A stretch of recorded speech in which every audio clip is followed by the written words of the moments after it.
starting now. This is your local news leader, News 10 ABC at 11. Tonight on News 10, trouble for a pair of preteens after they fell through the ice of an Albany park. We'll have an update on their conditions. 3, 2, 1. Rockefeller Center has theirs and we have ours. Ahead, a look at some of the festivities surrounding the Empire State Plaza tree lighting. 2 teens, thin ice, and a trip to the park ends in tragedy. The time is 11 o'clock. This station is News 10. I'm Zion Decoteau in for Cassie Hudson. We've been following this all weekend. State police confirming to News 10 that a boy is dead after falling through ice at the Washington Park Lake. Last night, the 2 children fell through the ice and into the frigid water near the southwest corner of the park. The call came in after 4:30 p.m. Soon after, rescue crews were on scene at the Washington Park Lake House and a search was underway for the children. The incident also left a young girl in critical condition at Albany Med. We're told she was trying to save the boy at the time.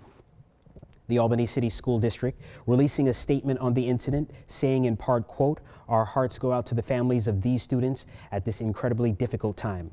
The school will make crisis services available at North Albany Middle School tomorrow for those in need." Be sure to stay with News 10 for any updates on this story, as well as your top local stories, both on air and online at news10.com. Jury deliberations will continue this week in the court proceedings for Dante Mitchell. In a case of sheer irony, the anti-violence advocate is charged with attempted murder and criminal possession of a weapon. Mitchell's lawyer telling the jury that the defendant was trying to help a young man stay away from gangs and was carrying a gun left in his car. The defense said Mitchell fired the gun after being surrounded by gang members. The prosecution, however, argues that Mitchell intended to, in their words, collect the 20-year-old. Prosecutors brought up the pair's past sexual relationship. They claim Mitchell showed the gun first, causing the gang members to flee, and then fired 4 times. When the jury reaches their verdict, News 10 will bring it to you. The case against Brian Crossman Jr. will continue this week. The Rutland County man remains in a Vermont jail without bail in connection to the deaths of his father, stepmother, and stepbrother. Crossman faces 3 counts of aggravated murder. The victims were found shot to death at a home in Paulet back in September. Court documents detailed Crossman's pattern of concerning behavior leading up to the killings. This week, the 18-year-old from Troy facing multiple charges for a DUI that killed a teenager is due back in court on Thursday. Court documents indicate that Everett Hatley admitted to having smoked cannabis before the crash that killed 14-year-old Kira Ebert. Looking ahead, this week the community will mourn the loss of Sir Kenneth Bailey, a World War II veteran and lifelong member of the Capital Region community. The wake for Bailey will be Monday and his service will be on Tuesday, both at Applebee's Funeral Home in Delmar. Bailey died at the age of 102. He was born in Albany and grew up in Delmar. He was drafted into the Army in 1942 and landed on Utah Beach 6 days after D-Day. He received a number of recognitions for his military service and also served as Grand Marshal for a number of Memorial Day parades. Another late veteran to tell you about, a Berkshire County airman who died during World War II, will finally be laid to rest this week. On Tuesday, a funeral will be held for Private First Class Bernard Calvi. The Army Air Force serviceman was injured in the battle for the Philippines, but returned to full duty until he was captured by Japanese forces. He died in 1942 after 4 months in captivity. His remains were positively identified via DNA analysis back in September, over 82 years after his death. His remains were flown into a Hartford, Connecticut airport on Friday. On Tuesday, his funeral mass will occur at St. Elizabeth of Hungary Parish in North Adams. It's slated for 10:30 a.m., followed by a noon burial at the same location. 'Tis the season, the annual New York State Holiday Tree Lighting and Fireworks Festival kicking off in Albany. The event bringing together hundreds of families and friends to embrace the holiday season. It comes as the Empire State Plaza ice skating rink opened on Friday. Now, I was stuck in the studio, but News 10's Vanessa Blasi experienced all the fun tonight. How was it, Vanessa? Zion, everyone there was just so excited to be part of this year's festival. It's actually the 47th annual year, but some families tell me this is only their first year spreading Albany's holiday cheer. 3, 2, 1. The tree is lit. Christmas carols are being sung. and hundreds of families are now kicking off the holiday season. Say Merry Christmas. Even ones who say they've never been here before. Have you ever been here before? It's my first time. Others have been coming for years. If I can't be home in Texas for Christmas, this is where I want to be. Kristen Hannafin, an organizer of the event, says this has become a staple in the capital region. I think a lot, it's become a tradition, I think, for a lot of families. They come down just to kick off the holidays. Including families like Heath Reckley. This is a family tradition of mine. My brother started playing tuba Christmas in Corpus Christi, Texas in 1993, I believe. So I've been going for a few years now. It reminds me of home a little bit. It's just the sound of all the tubas is really, really neat. It's something you don't hear all the time. And this is Christmas to me. The tuba performances bringing not just Reckley and his family to the plaza tonight, but many others. My husband is playing along with his cousin. I never thought I would see my husband in a shirt with flashing lights on it, but he's having a ball. Flashing shirts to flashing instruments and, of course, the flashing sky. Are you excited for that part too? Yes, and the fireworks. All that excitement making for just the right start to the holiday season. Sometimes you get really caught up in the hecticness of what goes around the holiday season as far as shopping, as far as wrapping presents, baking, cooking. This is just a great place to just come out and just get away from all that and actually enjoy the stuff that comes around the holidays. What a lovely way to put it. And check out our News 10 morning team emceeing tonight's event, wishing everyone happy holidays. One of the organizers telling me tonight that the ice rink will be opened earlier this year. They'll have different hours. Check those out at our website at news10.com. Reporting live in studio, Vanessa Blasi, News 10 ABC. Looks like a lot of fun, Vanessa, and I'm sure some of the people out there who are with their friends and families enjoying the holiday season and festivities had to bundle up a little bit. Let's get on over to News 10 meteorologist Jordan Dew, who has a look at the full storm tracker forecast. Jordan, I remember this week when I was at the Albany City tree lighting, it was freezing cold, but will this week be the same? Yeah, honestly, Zion, I mean, tonight's not looking too bad. It's cold, but not too chilly for today. So, I mean, they did have to bundle up a little bit earlier in the day, but now you can see that temperatures are going to be actually a little bit more seasonably milder than what we were intending for. Now, taking a look at what we have going on for tonight, some clouds are starting to pop up over the lake desolation camera that we have right now. And notice how those snow piles across from Tinney's Tavern along the lake, that's actually been basically accumulating a little bit more thanks to the snowfall that we did receive yesterday. So again, we are going to be seeing a little bit more snow a little bit later into the week. But as for what we were seeing on our radar a few hours ago, notice how there were a few pockets of that mixed precipitation just coming out of Schoharie County. And actually a few small showers started passing through over Albany just a few short moments ago. But now we're looking to dry out, clear out, but the clouds are going to be hanging on. So this is what I mean when I say we're pretty seasonably mild right now. Albany's currently sitting at 40 for our current temperature, 39 down there in Kingston, 35 out there in Margaretville. Up at Lake Pleasant, 33, currently 27 at Big Moose, a little bit more frigid up there, 38 in Pittsfield and 43 in Great Barrington. Now we're going to be cooling down, but just below the freezing line, so not going to be too chilly of an evening to look forward to. 31 is what we're forecasting here tonight in Albany, 30 down there in Selkirk, and 29 out west in Delancey. And then heading a little bit more up north, you can see Adirondacks going to be in the upper mid-20s. Lake Pleasant, Caroga Lake, both reporting 25 for our lows for this evening and 29 out there in Amsterdam. So when you are sending the kiddos off to school tomorrow, you won't need a windbreaker or the umbrella just yet, but we are still expecting some afternoon showers to hit around noontime and likely last at least until 4 or 5 o'clock p.m. So definitely bring that umbrella, keep it in your car if you're heading home from work during those commuting hours. We could actually also be seeing some mixed precipitation in the higher terrains, but don't go away. I'll have the timing of all of that and a midweek system that might cause a little bit of a messy day for Wednesday coming up in that full storm tracker forecast. Zion. Jordan Dew, thank you. A blast from the past, the late 1800s, that is. The annual Victorian Stroll taking place in Troy. When we return, we'll tell you about the timeless holiday tradition.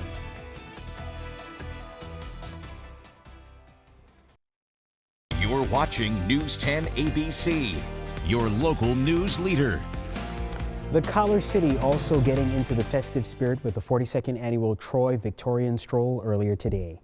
From shopping to dining and strolling in the city, there was something for everyone. The event attracts thousands to downtown Troy every year, including several Victorian-style reenactors who use the stroll as an opportunity to raise funds for the homeless.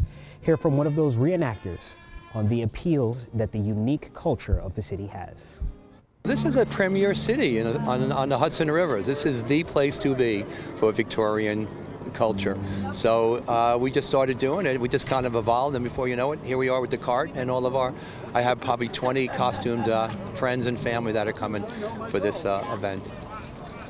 He went on to say that everything he and his reenactors make, from selling wreaths to getting donations to St. Joseph's House, is important.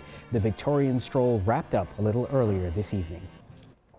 Let's send it on over now to News 10 meteorologist Jordan Dew for your full storm tracker forecast. Jordan, how will things be looking for this week? Honestly, Zion, we're not looking too bad for this week, but definitely a wetter start than finish. But taking a look at what we have going on currently for tonight, there were some showers that were floating past through Malta and the Glens Falls area. But right now, not looking too bad. Still see some clouds hanging on. A little bit of a breeze starting to pick up, but that likely won't last for long. We're going to have very light winds for the rest of this evening. So you can see that we've been updating our radar. Notice how there were just a few stray showers up more west in Albany County, but those have since dissipated. So for the rest of the evening, again, looking quite dry. Temperatures also not looking too bad. Some places up north are still in the upper 30s. Take a look. Greenwich currently at 38. Manchester and Dover, however, at 33, almost right at the freezing line. Brandon is currently almost freezing at 32, 31 for Indian Lake, and 32 down there in Johnstown. Heading a little bit further south into the capital region, notice some places here even more milder. 42 in Chatham, 43 down in Cloverk and Great Barrington, 38 in Pittsfield, 40 from Williamstown to North Adams, and 40 also in East Greenbush. So overall, I think we can agree a better night is going to be for us ahead. You can see here that this low pressure that was spitting out that snow and giving us a little bit of a coating last night has since started to weaken, and that's why there's really nothing going on tonight other than some mostly cloudy conditions. Taking a look at what we have going on in the near future, we're going to have two components of tomorrow's system. Now, we do see that there's this moisture more down south. That's going to be making its way up towards the northeast, providing showers for, though, Albany more southbound and also to the southwest, while we also have this low pressure currently sitting over western Canada. As that swoops down, it's going to be bringing all of the snow, all of this cold moisture along with it. So a lot of places more up north could be seeing some minor snow accumulation, and we could even be getting into that mixed precipitation realm here in Albany tomorrow. So here's how we start the day on Monday, thinking mostly cloudy, at least here in the capital region. Maybe a few breaks of sun the more east you are. And then we start to see it looming. I think more southwest in our region is going to be getting hit with that rain first. And notice how we also have this mixed line. It's a little bit jumbled here. So Albany could be getting some mixed precipitation around the late afternoon into the early evening. And notice again that difference in coloration. Many places up north, Glens Falls and also northward on the thruway, could be seeing some pretty hefty snowflakes, more like that wet snow. And then we'll all finish with rain as we get into the overnight hours. Now Tuesday, we are going to be starting very similar to tomorrow. Notice how we do start the day mostly cloudy. Not really looking too optimistic to see too many pockets of sunshine. We'll get into some showers a little bit earlier in the evening around dinner time, and then we'll start to get into that heavier, more persistent rain as the evening continues. And this is actually going to be lasting until Wednesday. A lot of us are going to be seeing some pretty healthy and substantial rain, and this is in lieu of our midweek system. So essentially Tuesday's showers are going to be continuing into the overnight hours heading into Wednesday morning. Good news is temperatures are still going to be above freezing for most, so not going to be seeing mixed precipitation or those heavy snowflakes come Tuesday evening. However, could be expecting a widespread 1 to 2 inches of pure rain more south in the capital region. Now the ticker is with this, as soon as this system passes through, we are getting very cold air behind the system, and notice how the coloration, that actually could mean that we could be seeing some pretty wet snow into the overnight hours come Wednesday heading into Thursday Thursday. So we're keeping an eye on the timing of that system overall. Tonight, however, we're just going to be below freezing. 31 is what we're forecasting here in Albany. Tomorrow, could watch out for some ice accumulation, especially in the mountains as well. And again, precip is going to start to develop more from the southwest as that system spins more towards the northeast. So a little bit wetter the more down south you are. Taking a look at what Tuesday has in store, notice that most of the day we're going to be dry, but still cloudy. Showers are going to be arriving later. Wednesday, just a messy day overall. If you can avoid travel on this day, looking like a complete washout. Almost rain and mixed precipitation from start to finish. Again, snow a little bit more up north in the mountains. Thursday, we could still have a few flurries flying around, but the breeze will hopefully get those out of our way. And then we're back to looking a little bit chilly on Friday, 31. But good news is a better and a little bit drier of a next weekend. Zion. Looks like quite the week for weather. Thank you, Jordan. It's a festive and musical time of year with several community groups performing their holiday concerts this weekend. The Albany Symphony Orchestra holding its Magic of Christmas concert at the Palace Theater earlier. Take a listen to the performance. We'll be right back with more News 10 after the break.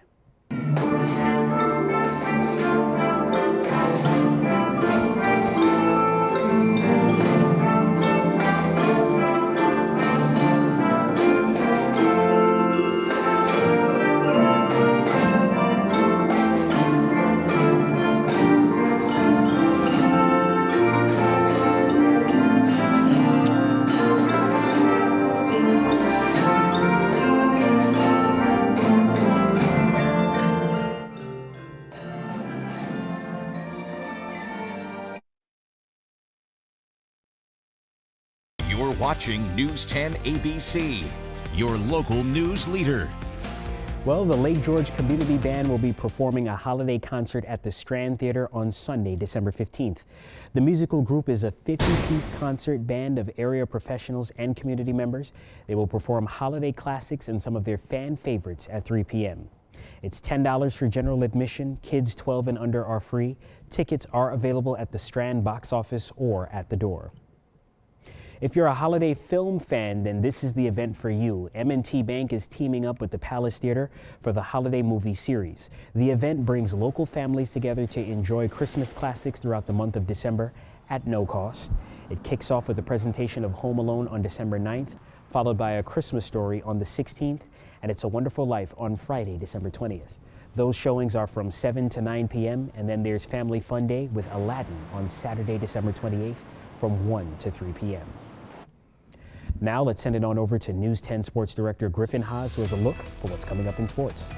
Zion, Juan Soto is finally signed, and Juan Soto is a New York Met. We'll break down the signing next in sports.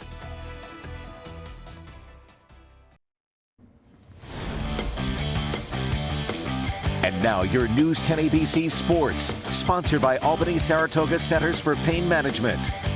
We have breaking news tonight in Major League Baseball. The Juan Soto sweepstakes, it's over. Juan Soto is staying in New York, but he's changing boroughs. According to multiple reports, Juan Soto is leaving the Bronx. He's heading to Queens to sign with the New York Mets. The deal is worth $765 million over 15 years, the largest deal in pro sports history. Soto went to the World Series last season with the Yankees. He hit .288 last year with 41 homers. He drove in 109 runs. He scored 128. The Yankees' final offer to Soto was reportedly $760 million over 16 years. That would be an average just north of $47 million per year. He gets just over $51 million per year with the Mets. The 26-year-old is a four-time All-Star with a lifetime average of .285 and OPS of .953.